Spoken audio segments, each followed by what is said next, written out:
We also, Lord, think though Sunday coming together as a family of believers to connect through your word, to hear it preached, but to also let it actually speak to us. That's it. To hear each other's lives, to talk about where people are at, to hear people's hurts and concerns, to pray with people, to pray for people. We look at this as actually a day where it's an opportunity for us to step away from the heat of this life and this world, Lord, to get a breath of cool relief. That would be your word today. That would be the time that we have. It would be a refreshment, Lord God, that we would just be renewed in your word, in your truth. And I pray that your love would bring about change through your word in our hearts. I thank you so much for the opportunity, Lord God. May my words not be mine, but be yours. And may we be a people ready to hear from you. In Jesus' name, amen. All right, so we are in Acts still. Okay, we haven't finished it yet. We're in Acts chapter 17 this week. We finally got out of 16. Seems like 15 and 16 took us a while. So that'll give you a chance to get to Acts 17, where we will be this week. We're only going to cover just 9 verses this week. It's very short. And we will also be in 1 Thessalonians. So if you're one of those people that likes to know where we're going, Acts 17 and 1 Thessalonians. Those are the two books we'll be in today. I'm not going to give you a deep recap on Acts. Basically, Acts is the sequel to the Gospel of Luke. I would encourage you just to read both, and then you'll catch yourself up. It is Jesus's life in the Gospel of Luke, and then it continues into the beginning of Jesus's church in the book of Acts. So we've come to a point where Paul has gone on his first missionary journey. He's now on his second missionary journey. He went through the areas he had already gone through and encouraged those churches, and now he is in... Where's he at now? Where did we leave him off last week? Everybody that was here. What city? Epistle. That's one of the letters in the books in the Bible. And it starts with a P. Philippi. All right. So he left off in Philippi. He was just leaving there. He had a little run-in with the authorities, as he does in most places. And we left off at the end of chapter 16, where he had gotten out of jail. That's usually how it goes. He has to run in, goes to jail. He's gotten out of jail. He briefly encourages the church that is now planted at Philippi, and then moves on. So that is where we left off last week in Acts chapter 16. We'll be in Acts 17 this week. The title of this week's sermon is The Upside Down, for those of you that enjoy Stranger Things. Comes out in October, season 2.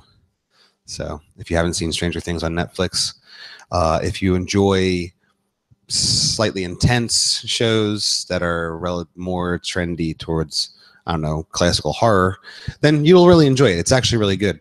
If you don't enjoy those things, don't watch it, because you will not like it. But I find it very entertaining. However, the upside down in that show, if you've seen it, you know it is not necessarily good. We're going to take that and use our reject, receive, redeem principle, the biblical principle. That is that we look at everything and we look at it through God's lens, through a biblical lens. And we look at something and we say, is this something that we would reject, we would receive, or we would redeem? The reject principle are things that God says clearly in his word, we don't do those things. All right. So God says, so we think about something like, let's just I'm trying to think of all the topics I could talk about. Which one do I actually want to use? Let's talk about I literally was gonna say sex, and then it was gonna be funny because it's the title to a song. Sex is great inside of the way God has designed it in marriage, right? So that's exactly how it works. It works perfectly. 2 people together forever. It's actually safe, it's holy, it's worship. It actually is really, really, it's glorious to God. And then outside of the way God is set up to do it, it can be damaging, disruptive. It can be hurtful.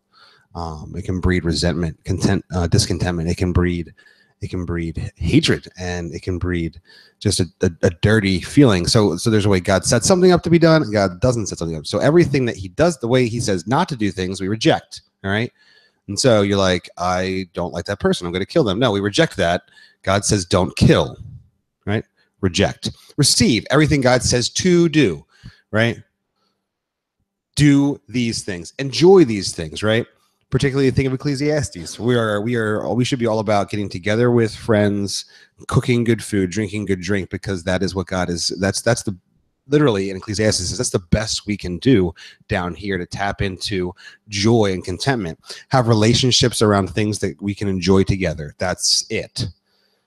That's how God has given us to find joy. So we try to, like, we say yes. Okay. So we say yes to steak and good drink and friends. We do. Absolutely. All right. Those are awesome things. And when we do those things with the right understanding of who God is, that's just worship. So reject, receive, we receive those things, and then redeem. These are things that are, they actually have no intrinsic reject or receive qualities, right? Things like television, it's not evil, right? Okay, Stranger Things, a TV show, is not actually inherently evil, right? So do we reject it, receive it, or redeem it? We redeem it, so we're going to redeem the upside down today to make it a little more, well, redeemed. We're just going to redeem it all the way. We're just going to redeem the upside down. All that to say, you've got a good biblical principle to work with now if you're thinking about something. Do I reject, receive, or redeem? Reject, receive, redeem. Most things you'll find in our world that have no intrinsic God says bad or God says good value, you'll find them to be redeem. The question is then, how do we redeem those things? And that's where you can spend most of your time really thinking. It's easy when God says don't do it. Okay, I won't do it. God says do it. Okay, I'll do it. When God says redeem it, you say, oh no, what do I have to do? It's a lot. I feel like I have to work to do now. So consider this a lesson in redeeming something from the world. So we're going to talk today by the end about the upside down. We start this week in Acts 17. In verse 1, we're literally going to begin as Paul goes on what is called, okay, the Ignatian Way. I know you may have heard that, or now you probably don't remember it, but it would have been like in world studies back in high school. What is that, like 10th or 11th? One of those grades. You know, when you do the, all right.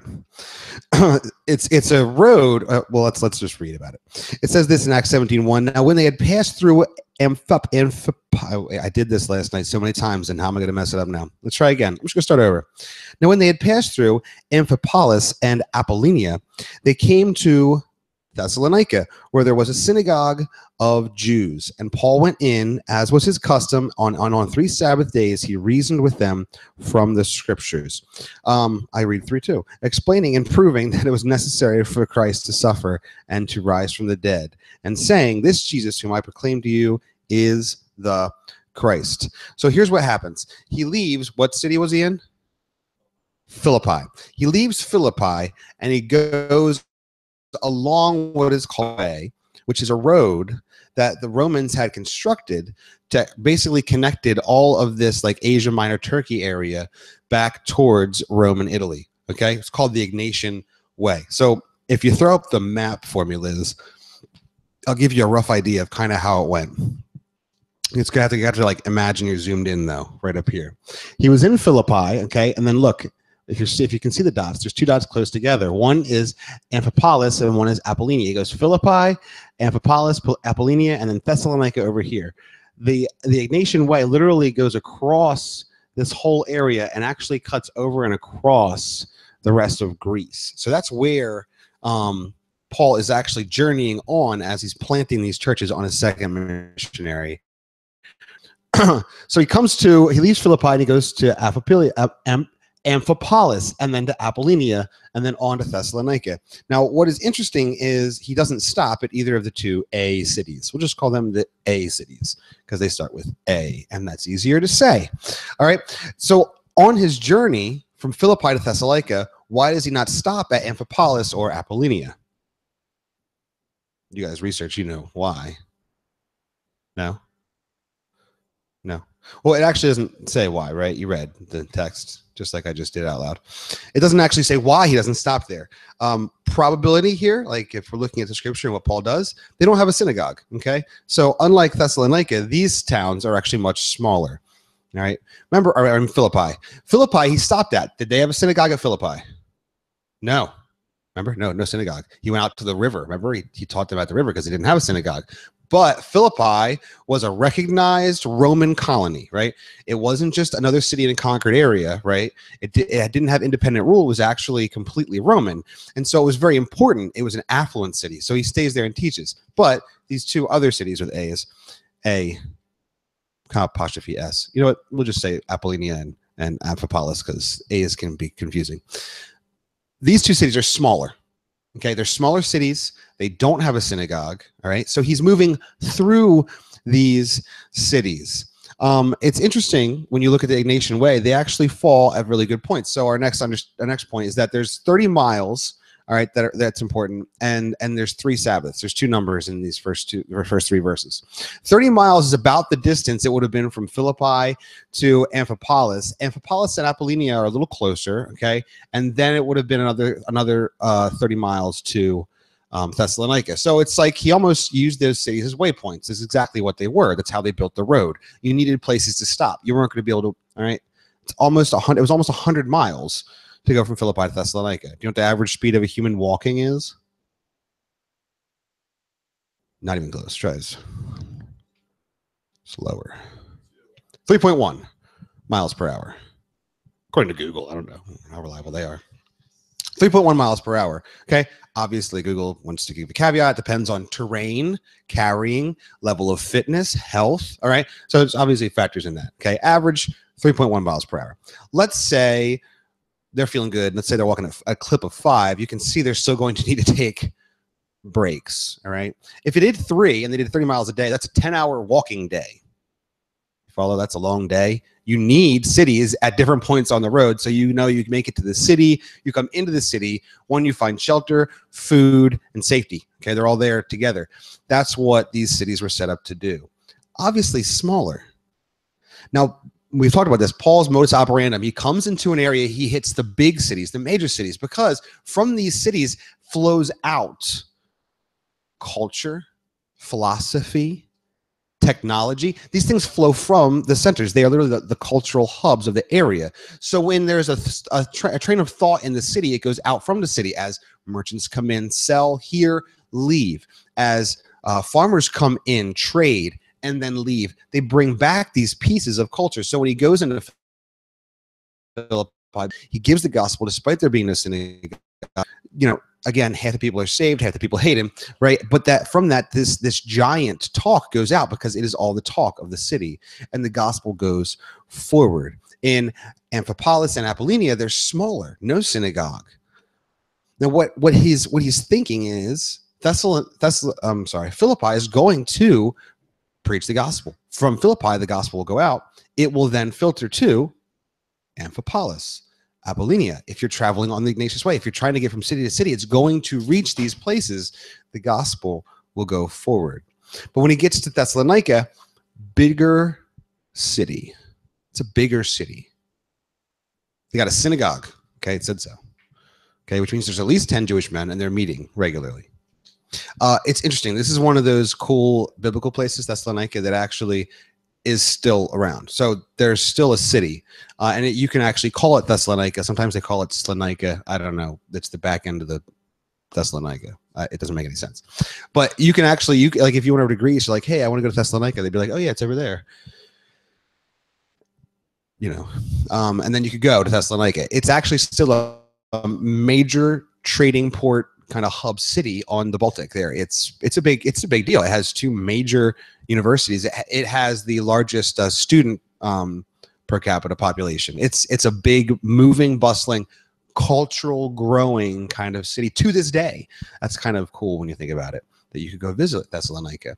It also has like still some of the most tremendous ruins you can see, like just ancient constructs. You can still go and see them. Sometimes we forget, because we live in America, that there are places that have biblical history, and they have them there because our history is like, as far as the world's concerned in a country, it's like, it's very small, right? Like we go into like Philadelphia and we see like an old brick building, and we're like, wow, look how old it is. And you go over there, they're like, yeah, this was like Paul hung out here. Like, wow, that's much older, right? Like that's pretty cool. So the history is there for us to actually physically see to this day. It's a big city with a synagogue. It's just like today, a cultural hub. There's trading, buying, selling. It would have been a stop to go inland along the Ignatian Way to get and trade to the cities towards Rome in the Baltic. So it's this big hub of a city. So he goes into the synagogue, as is his practice. Now it says 3 Sundays. What you have to understand is it says 3 Sundays, but it's actually probably much longer that he spends here. All right.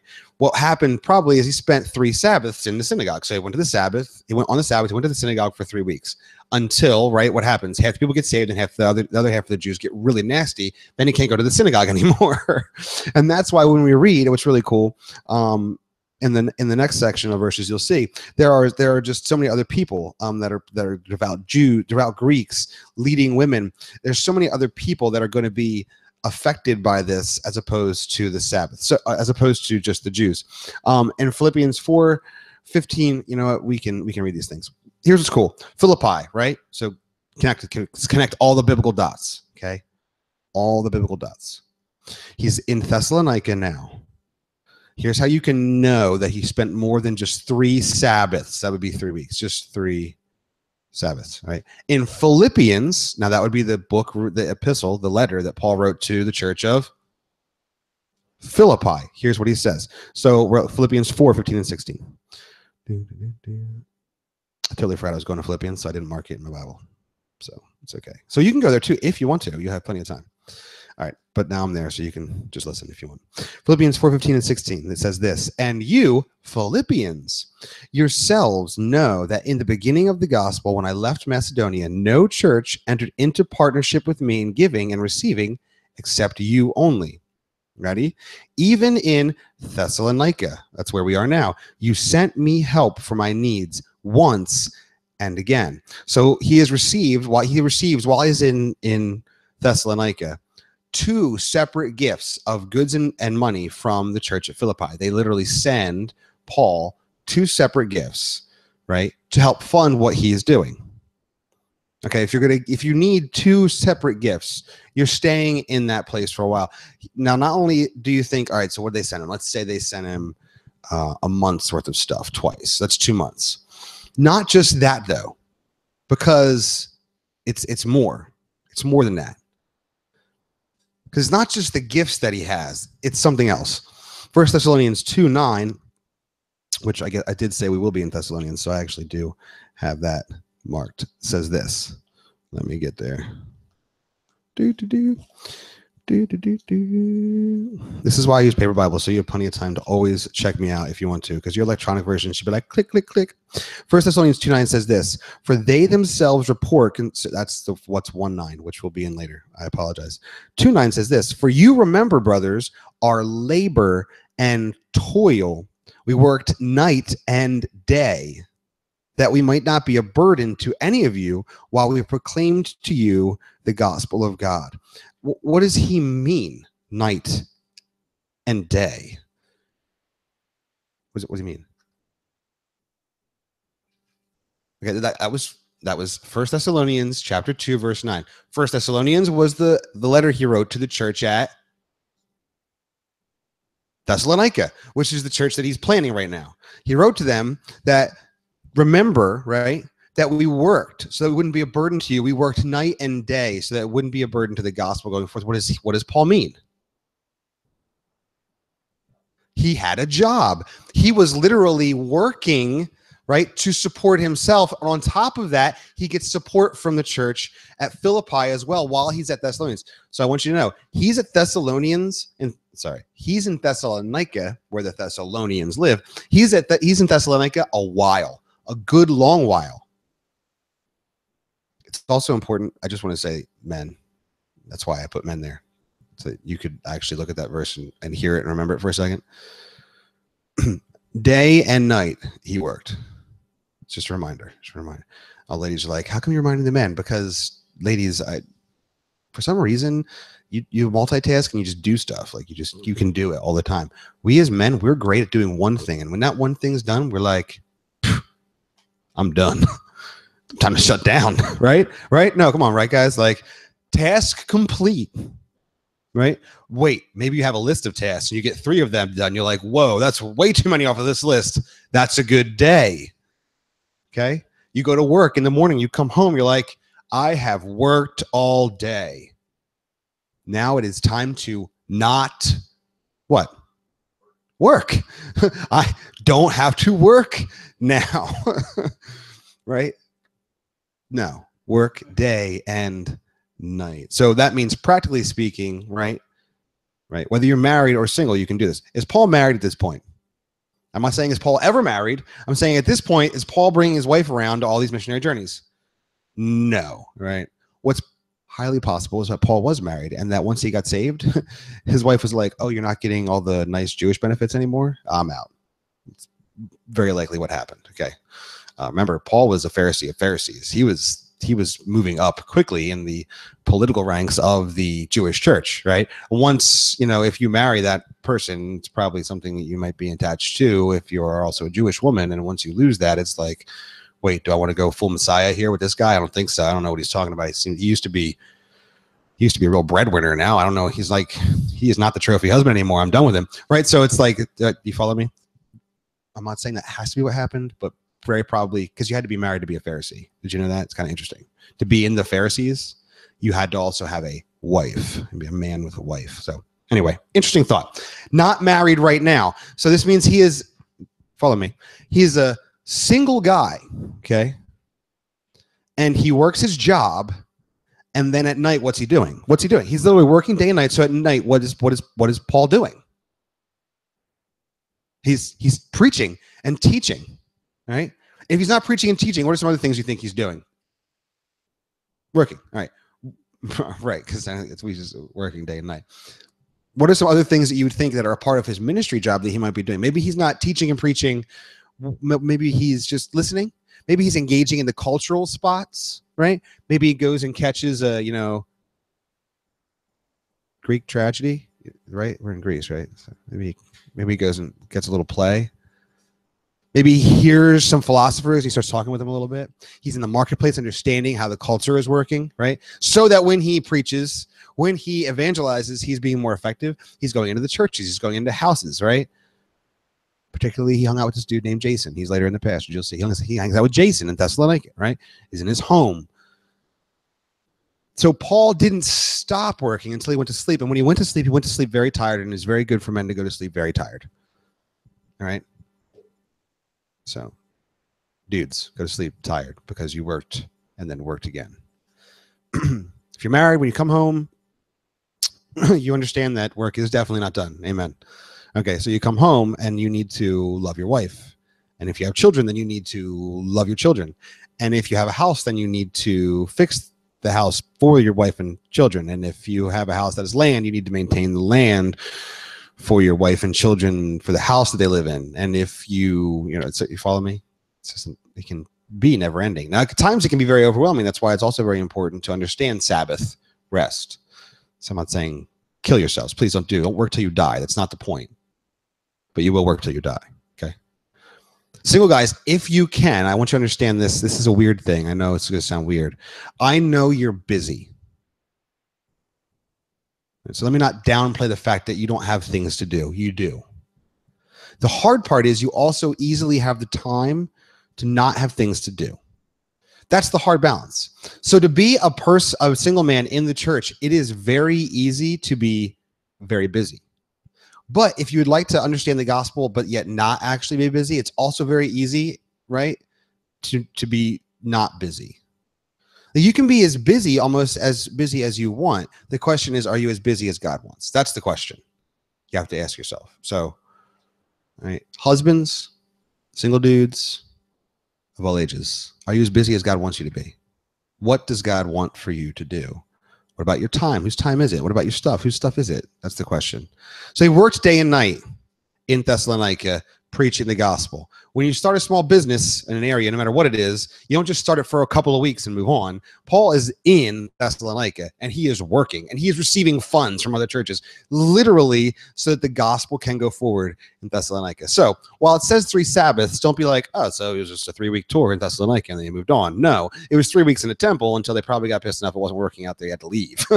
And then it was a much longer time in Thessalonica following that. So we have found out that he is got a small business going. He is working day and night in Thessalonica, and we're going to see now the impact that the ministry has, because Paul is preaching a very clear message. So our next point is hard words, soft hearts.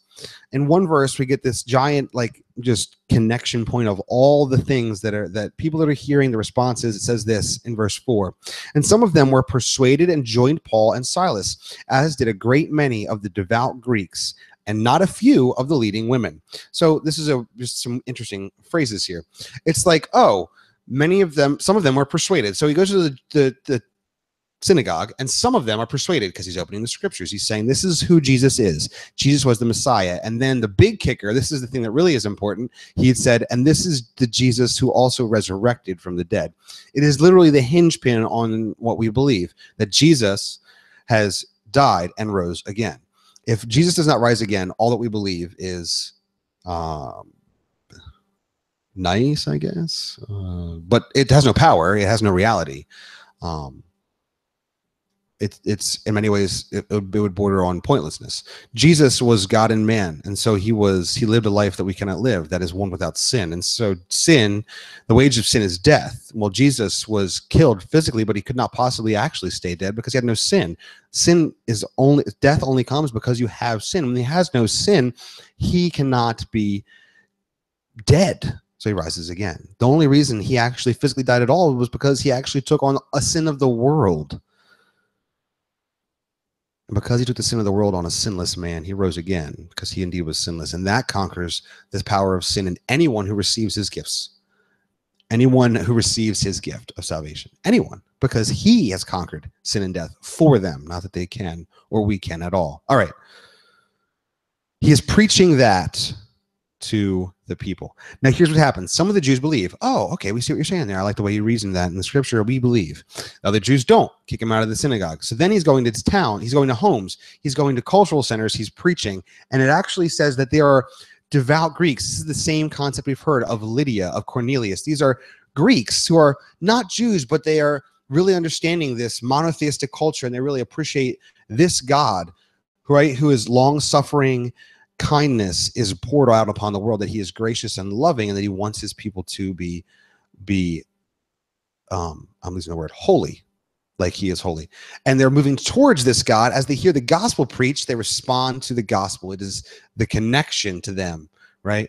Oh, this God who is holy came down to be holy so that I can also be holy, because I cannot be holy. And they're becoming saved. It also has this phrase, and I don't want you to get it confused, because the way it reads out of the Greek, it's like, it says, right? A great many of devout Greeks and not a few of the leading women. Well, it's like, why would you say that? It's only, if it's not a few, it's like, what, 1, 2? I mean, that's like kind of pointless to mention. No, what he's saying is, and not a few of the leading women, right? Do you see the tone? How the tone helps? It's kind of hard to read the tone of the text. I mean, it wasn't just a few leading women. It was a lot of leading women. So when you hear that phrase, it's an interesting phrase. Who are these leading women? Well, it's just like Lydia, right? In Philippi. Again, word moves on this Ignatian way. From Philippi, Lydia, right? She's renowned for her purple garments. She was a seller of purple dye. She dyed purple garments. Purple garments were uber expensive. They literally used this small mollusk, which is like a, you know what a mollusk is? It's like a snail-like. All right. And they would take it and then, like, I'm not going to go into detail. I don't know exactly how it worked, but it involved squishing and compressing, and they would make this dye, and then they would dye the garments. All right. And purple garments were particularly expensive. They were the color of royalty and rich people. All right. So this renowned person who sells purple, word has traveled that she now follows the way. She is one that loves and serves Jesus Christ. And it's gotten to this town, and the devout women are like, oh, what's up with that, right? Not the devout women. The affluent women are like, what's going on? I don't understand. These are women that either have husbands, all right? So it's saying women with husbands that are affluent, they have good jobs or authority, or it's also women who have actually also picked up trades. Now, there's a variety of trades women can be involved in. Back in that day, there was also one major one, interestingly enough, in a Greek town. I don't want to be too clear, but you get what I'm saying? Like the oldest profession, as they would say sometimes. Am I getting it now? Are y'all following me? You get it? Just give me a little nod. I can keep going. Do I need to express more detail? All right, if you don't understand, ask the person next to you until you find someone that does understand, and then you'll all know. All right. So these women, okay, let's say they have influence, come to know Jesus Christ. It's going to change how and what they're doing business altogether. All right. And people will know. These Greeks, there's all races in this understanding, right? There's all genders in this understanding. Oh, Jesus. That's awesome.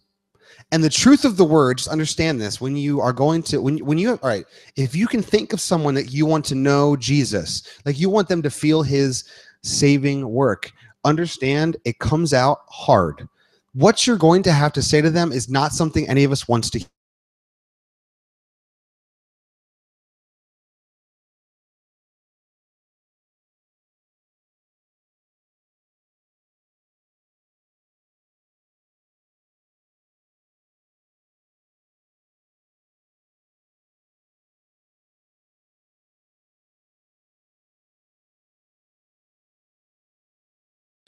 But sometimes to understand, literally, the only thing, the thing that you truly need to know to be saved is that you indeed are unholy, that you're sinful and broken. Because the moment you realize that, you can realize that you need to be rescued. That's what Jesus did. He is the great rescuer. He has come and rescued us from the one thing that we can never possibly rescue ourselves from, the sin that is in our flesh. It's a part of us. It's what we do. That's a hard word when you love someone. To get there sometimes, to be in that spot. And sometimes you have to lovingly express that. Now, the key is you don't have to keep beating someone over with their brokenness. What you have to win them over with is that there is a God who is known as the long-suffering kindness God, the God who has never stopping, never failing, never giving up love, as the Jesus Storybook Bible calls it. Jesus Storybook Bible, by the way, really good. If you ever want to read the Bible, just read that first and then start in the Bible, okay? It'll give you a good chunks of the stories, and then it's really enjoyable. And you're like, oh my gosh, this is the Bible? I didn't know. And then you'll read the other Bible and you'll be like, oh wait, there's a lot more words in this one. But it's a really good Bible. And the way the Jesus Story Bible, it's this never stopping, never failing, never giving up kind of love that God has for his people. That's what people need. When they know that, it's a lot easier to walk them to their brokenness. That Jesus, someone has already come. He has already died and he has already rose again. Your sin is already paid for, but you believe it is done. Why would he do that? I don't know, because he is compelled by love that we cannot possibly truly understand. We can only express it as he gifts us to be able to express it. We don't understand it because we hated him and he did it. He literally drags you, kicking and screaming, to his grace. That's what people need. And that is joy. But it can be really difficult. But as you preach that difficult news, those that believe, it is joy, and it is received so clearly, and people grow so wonderfully. It is so awesome. And that's what's happening. So all these people are receiving this difficult message, but they're responding in faith. And so change is happening. Devout women, Greeks, Jews, everyone is coming to know Christ. But as often happens, it goes south. So in verse 5, we pick this up. This is lies and jealousy spew forth. All right, let's pick it up. There's verse 5. But the Jews, of course, that's what happens, were jealous. And taking some wicked men of the rabble, I guess you go to the rabble store and you find some wicked men, and then you're like, hey, you guys, I want you from the rabble. So he goes and finds some wicked men from the rabble. They formed a mob. It's great. Set the city in an uproar and attacked the house of Jason. I told you he was coming. Jason, seeking to bring them out to the crowd. Who are they trying to bring out? Paul and Silas. All right. And when they could not find them, they dragged Jason and some of the brothers before the city authorities, shouting, these men who have turned the world upside down have come here also. And Jason has received them, and they are all acting against the decrees of Caesar, saying, there is another king, Jesus. They're literally beating the same drum that they've already beat, these Jews. It's absolutely what's happening.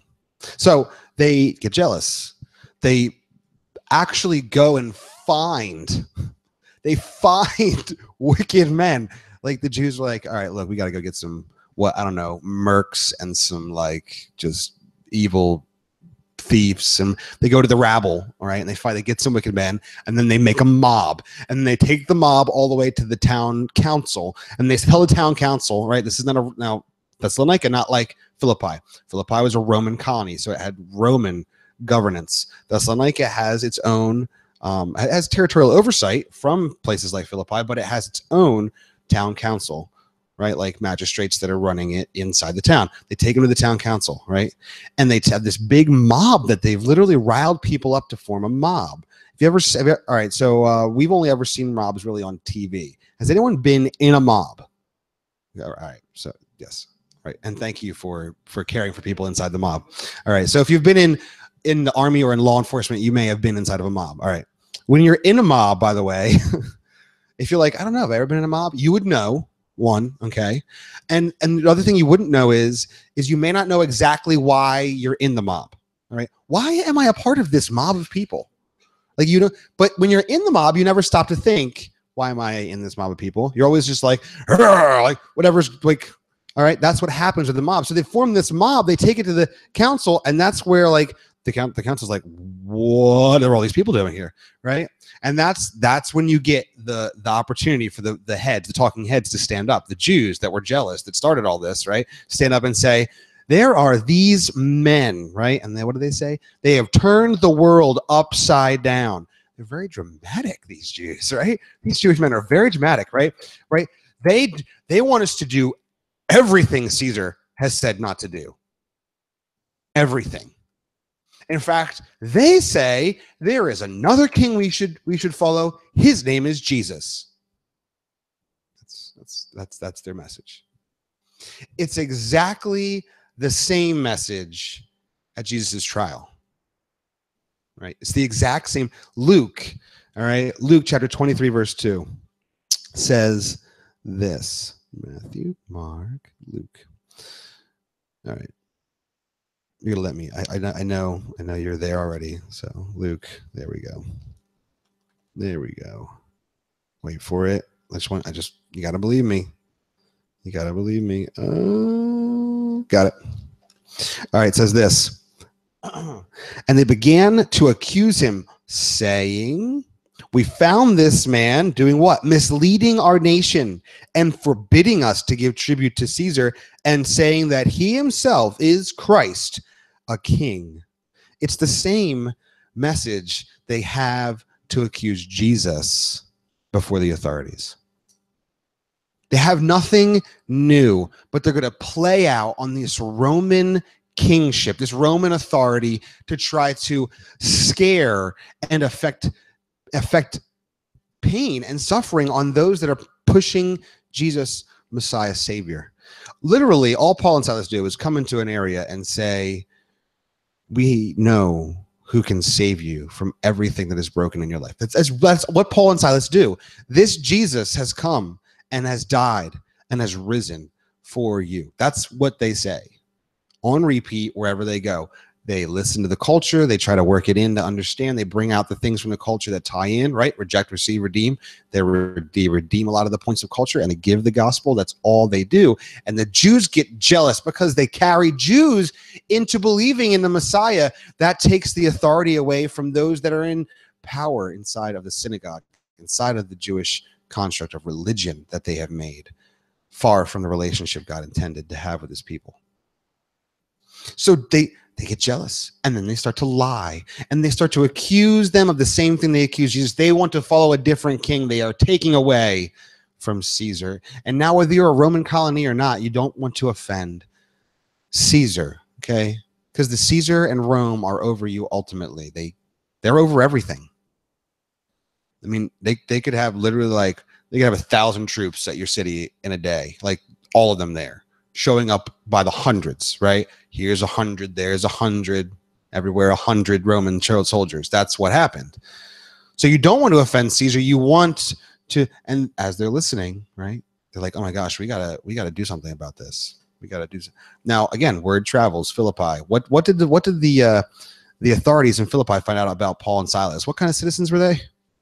Roman. Well, that's an important point. Now it should be known, right? Especially when you're that close, when you're only 3 days journey from that city on a road that's very highly traveled, right? Your word is spread, right? The Paul and Silas are Roman, right? Especially among political leadership. So the political leadership over here, is talking to the political leadership over here. Okay, so all right, well, Paul and Silas, they're Roman citizens. So now they're not making the same mistake. So I want you to understand what's about to happen. Right? They're not going to try to do something, right? Like beat them publicly, accuse them publicly, give them no trial, throw them in jail, because that didn't work out so well for the guys over at Philippi. They've spent a lot of time groveling after that. Groveling, like the gravel on the ground. You're all on the ground. Gravel. Well, when you're graveling, aren't you like crawling on the ground? Like you're humble, right? Okay. But you can see how you connect. Now you can connect the two if you ever wanted to, right? All right, so they spent a lot of time groveling, okay, to Paul and Silas because they had made that horrible mistake. Oh, I'm so sorry. I'm trying to be clear. Are we? No, we're there. No, we're there. You're right there. I just looked at the screen for the first time in a while, and I was like, I feel like I've covered more points than that, but no, that's exactly where we are. So they spent a lot of time. So now they know Paul and Silas are Roman citizens over here in Thessalonica. They should have an idea that particularly the political leaders in the town should know. All right.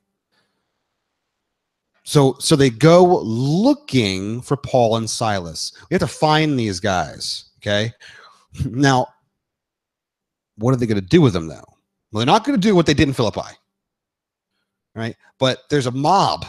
There's a mob now. Now, the only way to get the mob all right, besides just straight brute force to stop a mob, if you can turn the loudest voices to stop the mob, then the mob can settle down and dissipate. You need a louder voice, right, that has formed the mob. That hopefully, if they're the ones that have formed the mob, they'd be a loud voice to turn the mob, all right, to dissipate the mob. Because you're not, right, without like force, like you throw in tear gas in or something, people just were all hurrah, hurrah about the same thing, all right? So they're going to find Paul and Silas. They're going to have to figure out a way to tone this whole situation down. So they go to Jason's house where Paul and Silas supposedly have been. They go to Jason's house and they're like, give us Paul and Silas. They can't find Paul and Silas. Like, oh my gosh, we have a mob outside. What are we going to do? We've got to give them something. We've got to do something here. There's going to be a problem. So they drag out the guy who owns the house, Jason, and some of the other believers is what it says. All right. So you at this point, are you guys curious who this Jason guy is? Me too. I don't know who's Jason. So they drag Jason and some of the other believers out, and they take them out. Right. So now they're taking them back to the place where they're going to discuss with them. Right. So they take them. The mob sees them. They're dragging people out. That's a good thing. The mob's like, okay, that's what we're going for. Why? Right. Well, I don't know why, but it's what we're going for. All right. So they drug some people out. All right. They take Jason. They talk to them. They talk to Jason. Where's Paul? They don't know where Paul is. So they're having this dialogue. What's going on? Can you give us some details? There's a lot of people out here that are really angry at you guys because apparently you want us to worship this other king. It's like, well, you don't have to worry. He's not trying to conquer Rome. This is not that kind of king. It's not how it works. Right? It's totally different. They're basically trying to explain what they understand about the gospel, and that's how this dialogue's going. It's going behind closed doors. They're going to bring these guys out again in a minute. Here's ultimately what happens. They're going to actually have to pay bail. This is a weird bail. So it's bail to leave, but not like you would think when you might think about paying bail. So in verses 8 and 9, it says this. And the people and the city authorities were disturbed when they heard these things. And when they had taken money as security from Jason and the rest of the men that they had drug out, they let them go. All right. So here's what happens. They drag Jason. They talk to him. All right. Look. Ultimately, we get what you're saying, guys. That's what they're saying to Jason. They're like, look, we hear you. All right. This king is not Caesar. I understand. I know how the Jews work. Okay. They like to have control. I get it. All right. But you got to get Paul and Silas, and you got to get them out of here. They can't stay here anymore. We've got to be able to get rid of this mob. This has to end. So they're talking back and forth, and they're like, all right, look, we'll let you go, but you got to give us some money. And the money is for this. Money is your promise that you will get Paul and Silas out of Thessalonica. Now, when you get Paul and Silas out of Thessalonica, you can have your money back. But it's in essence a bail bond that Jason and these guys have to pay, not so that they can keep someone, you can be free inside of our town limits. You have to stay inside the town so that we can know that you're here, but you're free to wander about. No, this is This is bail so that you must get out of our town, never come back to our town again. We'd like you actually to leave and not return. You don't have to show up for a trial. It's the opposite kind of bail. Bail is I pay this money, I'm free to be in this area. Okay, this is bail. Pay this money and I'm free to now be out of this area. All right, I am no longer so Jason. And this is literally what happens. Jason, okay, and the guys are going to go back. They're going to get Paul and Silas. They're going to be like, look, you got to get out of here. The church can't even do what the church is supposed to do because this uproar that the Jews have caused. All right. And so Paul and Silas are indeed going to leave Thessalonica. Now it's been a long time, right? So don't be like, oh, 3 Sabbaths. No, it's a very short section of scripture, but they've been there for months and months preaching the word of God. And now they're going to leave. It's interesting though. You can check this out on your own. Romans 16:21 is Jason related to Paul? It's actually quite possible that in some way Jason and Paul are related, some sort of kinsman type ship. All right, so if you were way back in the day, we talked about you'll hear me talk about Ruth and the series that we've looked at, Redeeming Ruth, in some of our Bible studies from what was Mars Hill Church. Ruth and Boaz are a great story in the Old Testament. So if you want to go to the book of Ruth and read it, it's a very much a redemption type story.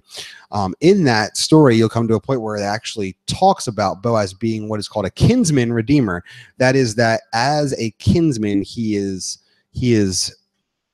in some ways liable and connected to buying back some of the debt of his family, to care for his family. There's a connection of responsibility there.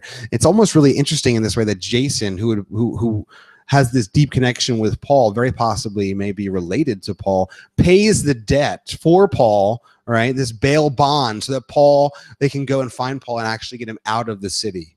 It's kind of that's just an interesting little biblical twist there to the story. And so in this, Paul leaves Thessalonica, which is really good for us because he's going to move on. He's going to go to 2 really cool churches next. He's going to go to Berea. Y'all heard of the Bereans, right? Y'all know about the Bereans. Okay. You should Google that mess. Google about the Berean church. They're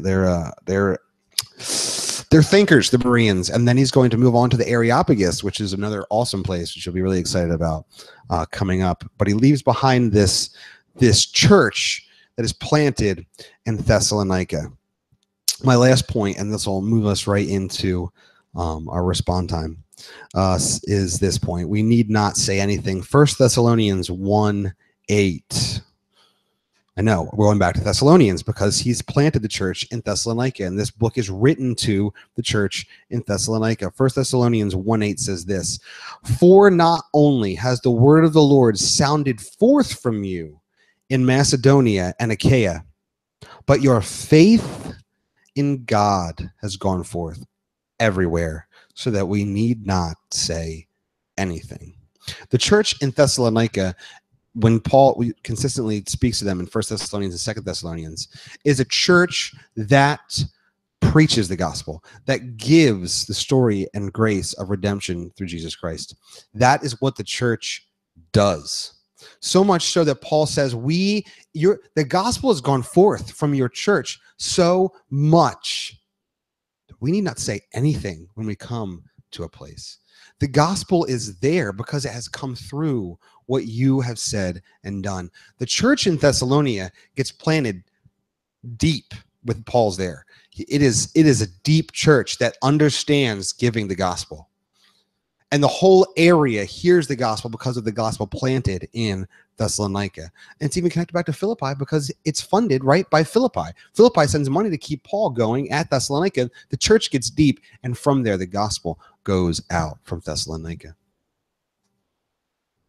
We need not say anything, which is a funny thing for a evangelist to say, right? It's kind of his thing, right? Paul's a missionary. He goes and evangelizes area. We don't even need to say anything. You so much love God, the gospel is already where we have gone. That's awesome. But really, ultimately, doesn't that come back to bear on us? Like, I'll give you a little confession. So a little confession. For the past 3 Sundays, right? The night before Sunday. So the past 3 Saturday nights. This is weird too, because I just realized it the other day. I'm like, wow, it's been 3 absolutely separate Saturday nights. I have watched the same thing the past 3 Saturday nights, and not really entirely watched it, but it's been on at my house while I've been awake at night. Okay, that thing. Now, you don't have to ask a lot of questions about how or where or how did this happen, but has been Wonder Woman. All right, the new movie, not the cartoon show. All right, I've watched Wonder Woman the past 3 Saturday nights, and every Saturday night when I watch it, there's a point where I think the same thing. And last night I actually talked about it a little bit with who I was watching it with. What frustrates me, the reason I like I love Captain America, I love Wonder Woman. These stories both take place around World War I, World War II, great wars, and in those wars, not great like yay, like they're called great war, like big great. Okay, I just want to be clear on that. They were horrible, horrible, evil things, really, really, really heinous things. In those movies, particularly in war movies and in wartime, what you find is people connected to honor and thanks. There is just self-sacrifice in those movies. Self-sacrifice on levels that I just get so scared. I was literally talking last night about this, that I get scared because like there's times when I just hope for a war that would impact us that way, because my generation, the generation coming, they don't understand sacrifice and giving honor to others and showing and being honorable. They don't understand these things. We honestly think, okay, we are an individualistic culture and it is absolutely about me. We really believe it. There's a point in the movie, I'm not going to give away the movie. This line will not give it away. So I don't like spoiling things too much. So Steve Trevor is Chris Pine's character, who's actually a really good actor, by the way. If you've not seen him in many things, great actor. He plays a spy. He plays a American soldier working with the British. He's a spy. It's kind of a very common theme in many war movies. But he has this line. There's a turning point in the movie, and he is going to take Wonder Woman to the front, which at this point is, I don't know if you know much about war back then, but war nowadays would be different. It would be a different understanding of what it was. This was actually still hand-to-hand combat, and so it was foxholes. It was trenches dug for miles, and one trench was the Allied troops, one trench was the Axis troops. Just play it like that, okay? And you have, so basically, more or less, you have the Nazis shooting at the British armies, where it's more or less kind of how it was going at that point. And so to gain ground was almost impossible. You had machine gun fire across open land. It was the only way to really do it would be to like continue to dig your trench forward and trying to do that so that you wouldn't like get shot. It was literally in the movie and in the war, they would refer to that area as no man's land. It was no man's land. No man could live in that land. You couldn't be in that land. There was crossfire constantly. And so there's this point where it looks like there's no hope. He's been told by his superiors he shouldn't do anything, and this is just the way it is. And there's this point where he's determined he's going to take Wonder Woman. It's just weird saying Wonder Woman. He's going to take Wonder Woman, all right, to the front, the actual front where they're fighting the German army, right? And she doesn't believe him because it's a spy, and thus far in the movie he's been shaky at best. Okay, she doesn't believe him, so he grabs Wonder Woman carries the lasso of truth, right? Right, it's that glowy little lasso, and when you wrap it around somebody, you have to tell the truth, right? You follow me, Wonder Woman? You all know what I'm talking about. So he grabs the lasso of truth, wraps around his hand, and I'm going to say the line because I don't want to mess it up. He says, "I'm taking you to the front. We're probably going to die. This is a terrible idea," because he has the lasso of truth on, and although in his his honor and in his sense of duty and his self-sacrifice, he knows that they have to go to the front to do what is right. What does he have to do? I have to do he's going to do what's right. Good. It was easy. It was simple. I'm going to do what's right. To do what's right is I have to go to the front. We wrap the truth on, right?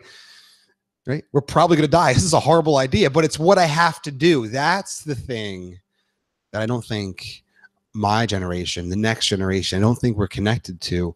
We have to do this, not because it's going to be easy. This is actually the worst thing we could possibly do. It's what we have to do. It's gone. That sense is gone.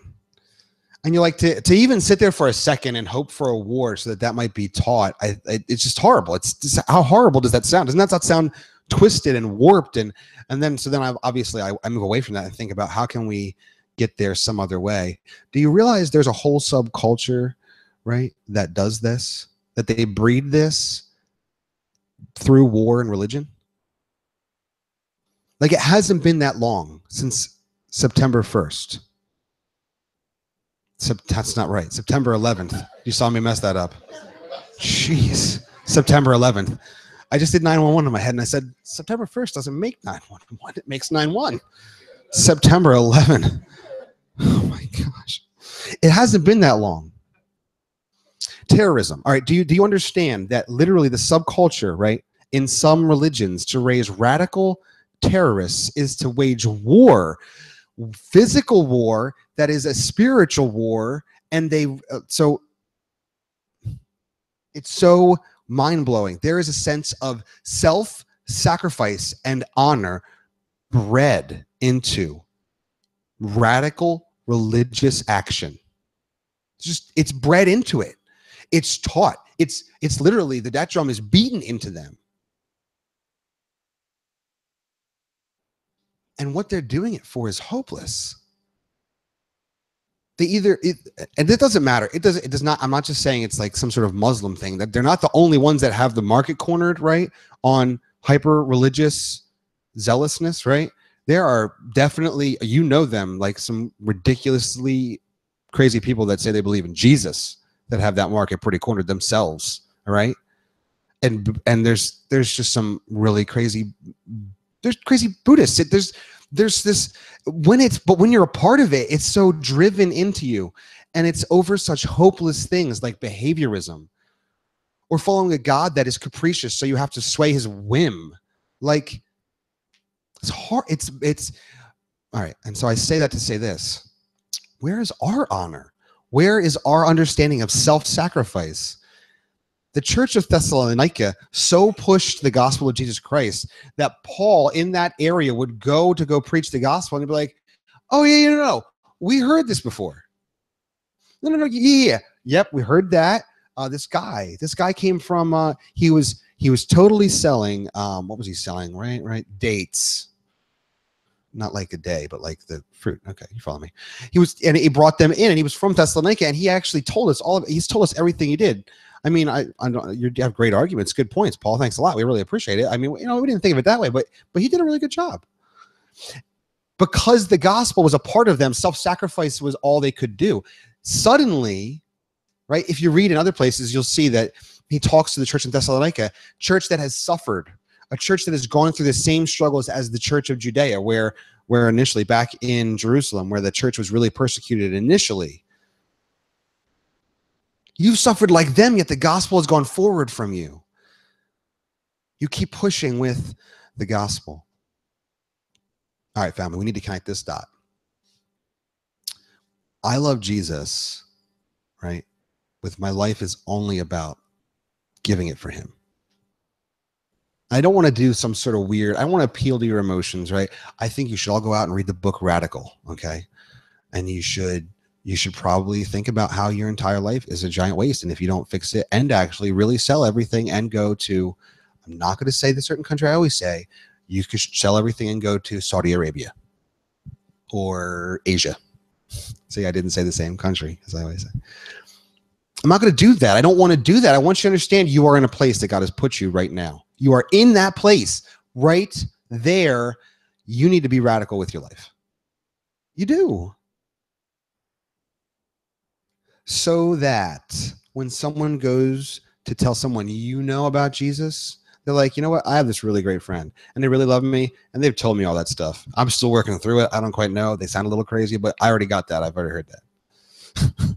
That should be how it is, because they know you, and because you know Jesus, and all you can do is love them with the truth. That's all you can do. I mean, there are literally people that will strap bombs to themselves and kill themselves, killing other innocents, thinking that they're waging a war against people that don't believe the same thing they do. There are places where people will take you in and put you in prison, right? And trump up charges against you because you don't follow the same religion that has gone forth in the state in those countries. That's intense honor and loyalty to the point of self-sacrifice, despite what someone else might think, believe, or need. The opposite of Jesus. Jesus says, no, your self-sacrifice should be because I have given for you. I've given everything. I've given everything to you. I love you. So love others. And instead of taking from people, which is what often happens when you go radically religious, taking from people to proponent your thoughts, you should be all about giving to people. What do they need? How can I help them? How can I pray for them? Because you know what they need. You know what they need. It's the same thing you needed. They need to know the saving work of Jesus. They need that. But what else do they need? How else do you need to love them? How else can you sacrifice for them? How else can you show honor to them, honor to God, and be in turn honorable? We don't need a war. We need everyone to know Jesus. That's what we need. That's what we need. Do you know who was honorable? Jesus. You know who showed honor to others? Jesus. You know who didn't deserve any of the honor he showed? Everyone that Jesus loved. They didn't deserve any of the honor. They weren't honorable. We were just evil people. And that's where our self-sacrifice flows from. So it's really responses every week. And it really is pretty much the same. Just have an opportunity to talk to Jesus before we come up and sing our last song and worship to God. Response is the time to just get your mind wrapped around the fact that we get to sing worship to God next. Again, we're going to sing praise to him. Where's your heart at? Where's your mind at? How do you really own your stuff? How do you really take that individualism to the next level? I mean, if you had the lasso of truth on your hand, would you reveal something that was actually self-sacrificial? Would you really realize indeed that your life is all about you? How bad would your answer really be? You have to talk to the God that loves you despite it and has saved you anyway. So let's just spend some time talking to him.